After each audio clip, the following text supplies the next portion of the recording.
हरि ओम तत्सत। दोस्तों, गायत्री मंत्र से तो आप सभी परिचित ही होंगे।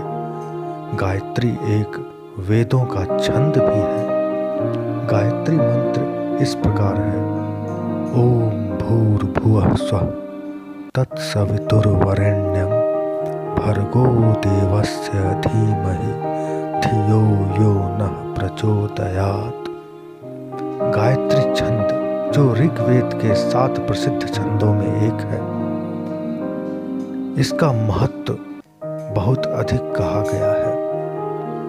जब गायत्री के रूप में जीवन की प्रतीकात्मक व्याख्या हुई, तब गायत्री छंद की बढ़ती हुई महत्ता के अनुरूप विशेष मंत्र की रचना हुई। आइए हम गायत्री मंत्र के भावार्थ को हिंदी में जानें। इस महामंत्र का अर्थ है कि उस प्राण स्वरूप, दुख नाशक, सुख स्वरूप, तेजस्वी, श्रेष्ठ एवं पाप नाशक दिव्य स्वरूप परमात्मा को हम अपनी अंतरात्मा में धारण करें। वह परमात्मा हमारी बुद्धि को सन्मार्ग में प्रेरित करें। दोस्तों, यूँ तो गायत्री महामंत्र के अनेक लाभ कहे गए हैं, किंतु मैं आपको मंत्र जप के लाभ के विषय में संक्षिप्त रूप से बताता हूँ। गायत्री मंत्र का नियमित रूप से 7 बार जप करने से व्यक्ति के आसपास नकारात्मक शक्तियाँ बिल्कुल नहीं आती। जप से कई प्रकार के लाभ होते हैं। व्यक्ति का तेज बढ़ता है और मानसिक चिंताओं से मुक्ति मिलती है। बौद्धिक क्षमता और मेधा शक्ति यानी स्मरण शक्ति बढ़ती है। गायत्री मंत्र में 24 अक्षर होते हैं। यह 24 अक्षर 24 शक्तियों व सिद्धियों के प्रतीक हैं। गायत्री मंत्र सर्वप्रथम ऋग्वेद में उद्धृत हुआ है।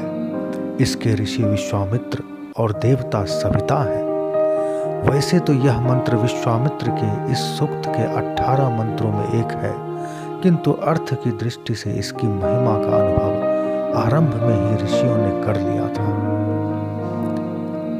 मंत्र के इस रूप को मनु ने ओमकार और व्याहृति के साथ जपने को कहा और इसमें ओमकार के साथ भूर्भुवः स्वः को जोड़ दिया गया और मनु के अनुसार ओम भूर्भुवः स्वः से वेद का ज्ञान प्रत्यक्ष हो जाता है। आर्ष मान्यता के अनुसार गायत्री एक ओर विराट विश्व और दूसरी ओर मानव जीवन और एक ओर देव तत्व, दूसरी ओर भूतत्व और प्राण तत्व, ज्ञान तत्व और कर्म के पारस्परिक संबंधों की पूरी व्याख्या कर देती है। इस मंत्र के देवता सविता है। सविता सूर्य की संज्ञा है। सूर्य के नाना रूप है, उनमें सविता वह रूप है जो समस्त वेदों को प्रेरित करता है। गायत्री उपासना कभी भी किसी भी स्थिति में की जा सकती है। शौच स्नान से निवृत्त होकर नियत स्थान नियत समय पर सुखासन में बैठकर नित्य गायत्री उपासना करनी चाहिए। संध्या वंदन के साथ गायत्री साधना को बहुत ही पुण्य स्वरूप माना गया है।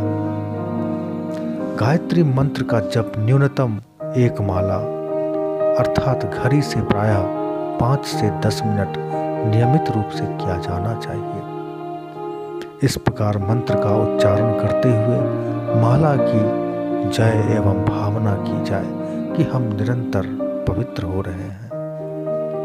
गायत्री मंत्र को प्रयास करना चाहिए कि बोल करके ना जपें और उपांशु जप यानी मानसिक जप और होठ को बंद करके ही किया जाए।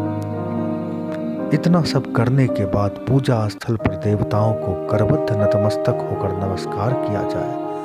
वह सब वस्तुओं को समेटकर यथास्थान रख दिया जाए। याद रखें दोस्तों कि गायत्री मंत्र से बुद्धि तेज होता है, परमात्मा के तेज को जब हम बुद्धि में धारण करते हैं तो परमात्मा की ओर से दिव्य शक्तियाँ और दिव्य विभूतियाँ हमारे बुद्धि और आत्मा में प्रविष्ट होती है और हमें अनेकानेक लाभ प्रदान करती है। तो आशा है कि आप भी गायत्री मंत्र से लाभान्वित हों और माँ गायत्री की उपासना करके अपने आप के जीवन को बहुत ही सुखमय, शांतिमय और मोक्ष के द्वार वाला बना सकें। जय माँ गायत्री, जय श्री हरि।